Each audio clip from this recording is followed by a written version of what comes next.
Hey guys, welcome to prime nine explainer. పెళ్ళి అనేది మన ఇండియన్ కల్చర్లో చాలా పెద్ద పండగ. ఎంత అంటే ఒక సర్వేలో ఇండియన్స్ వాళ్ళ లైఫ్ టైంలో సంపాదించే మొత్తం అమౌంట్లో 60-70%ని మ్యారేజెస్కి పెట్టడానికి రెడీగా ఉంటారని తెలిసింది. అంత గొప్పగా పెళ్ళైన తర్వాత దానికంటే ఎక్కువ సంతోషాన్ని ఇచ్చేది పిల్లలు. పెళ్ళైన తర్వాత అమ్మాయి ప్రెగ్నెంట్ అయిందని తెలిస్తే రెండు వైపుల ఫ్యామిలీస్ చాలా హ్యాపీగా ఉంటాయి. WHO వరల్డ్ హెల్త్ ఆర్గనైజేషన్ ఇచ్చిన ఒక రిపోర్ట్ ప్రకారం మన మొత్తం ప్రపంచంలో 17.5% అంటే ప్రతి 6గురిలో ఒకరు ఈ ప్రెగ్నెన్సీ రాక బాధపడుతున్నారంట. దీన్నే ఇన్ఫర్టిలిటీ అంటారు. వాళ్ళకి జీవితంలో పిల్లలు పుట్టరు అంటే వాళ్ళ బాధ ఎలా ఉంటుందో ఒక్కసారి ఊహించండి. ఇలా ఇన్ఫర్టిలిటీతో చాలామంది ఇబ్బంది పడుతుంటే ఒక అమ్మాయి తనకి అప్పుడే పుట్టిన ఒక చిన్న పిల్లాడిని బస్సులో నుండి కిందకి విసిరేసింది. లిటరల్గా ఈ న్యూస్ క్లిప్పింగ్ చదువుతున్నప్పుడు ఒక 5 నిమిషాలు నేను షాక్లోకి వెళ్ళిపోయా. ఈ ఇన్సిడెంట్ మహారాష్ట్రలోని పర్బానీ అనే ప్రాంతంలో జరిగింది. వాళ్ళిద్దరి పేర్లు రితికా ధీరే అండ్ అల్తాఫ్ షేక్. వీళ్ళకి పెళ్ళయిందా లేదా అన్న విషయం మనం కొంతసేపు పక్కన పెడితే ఆ అమ్మాయి రితికా ప్రెగ్నెంట్. తన వయసు 19 నుండి 20 మధ్యలో ఉంటుంది.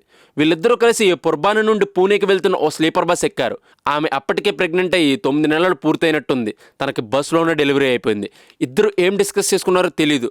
మంగళవారం ఉదయం 6:30 టైంలో బస్సు సేలు రోడ్డుకి చేరుకోగానే అట్లీస్ట్ కళ్ళు కూడా తెరవని ఆ బిడ్డని ఒక మూటలో కట్టి రన్నింగ్ బస్సుల నుండి బయటికి విసిరేశారు. ఏదో ఒక మూట బస్ విండో నుండి బయటపడడం డ్రైవర్ మిర్రర్లో చూసి గమనించాడు. ఎవరి లగేజ్ అయినా పొరపాటున పడిపోయిందేమో అని బస్ని పక్కకి ఆపాడు. ప్యాసింజర్స్ దగ్గరికి వెళ్ళి ఆ పడిపోయిన మూట గురించి చెప్పి ఆరా తీశాడు. దాంతో అల్తాఫ్, నా భార్యకు బస్సు పడదు, అందుకే వామిటింగ్ చేసుకుంది, దాన్నే మూట కట్టి కింద పడేశానని చెప్పాడు. అప్పుడే ఆ ప్యాసింజర్స్లో ఒక ఆవిడ రితికాని బస్సు ఎక్కేటప్పుడు ప్రెగ్నెంట్గా చూసినట్టు గుర్తొచ్చింది. ఈ విషయం బస్సులో ఉన్న కో ప్యాసింజర్స్కి చెప్పింది.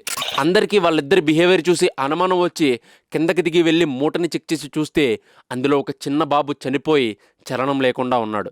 ఇది చూసిన ప్యాసింజర్స్ అంతా వాళ్ళని గట్టిగా అడిగితే అప్పుడు వాళ్ళ గురించి చెప్పడం మొదలుపెట్టారు. ఇద్దరు పూణేలో లాస్ట్ 1.5 year నుండి కాపురం ఉంటున్నారంట. ఆ బిడ్డను పోషించే స్తోమత లేక ఇలా చేశామని వాళ్ళతో చెప్పుకొచ్చారు. వెంటనే ఈ విషయాన్ని పోలీసులకి ఇన్ఫార్మ్ చేశారు. పార్టీ పోలీస్ స్టేషన్కి వాళ్ళిద్దరిని తీసుకెళ్లి ఇన్వెస్టిగేట్ చేశారు.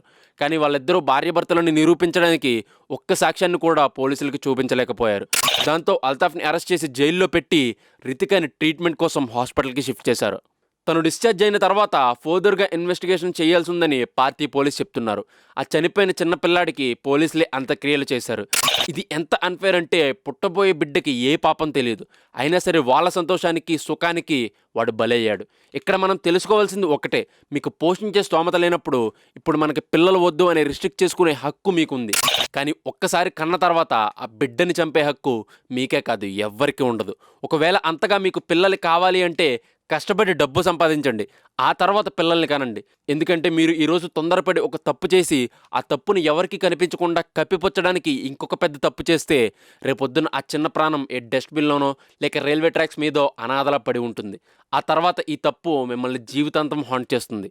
ఈ ఇన్సిడెంట్ మీద మీ ఒపీనియన్ ఏంటో కమెంట్ చేయండి. Consider subscribing to prime 9 for more such insights.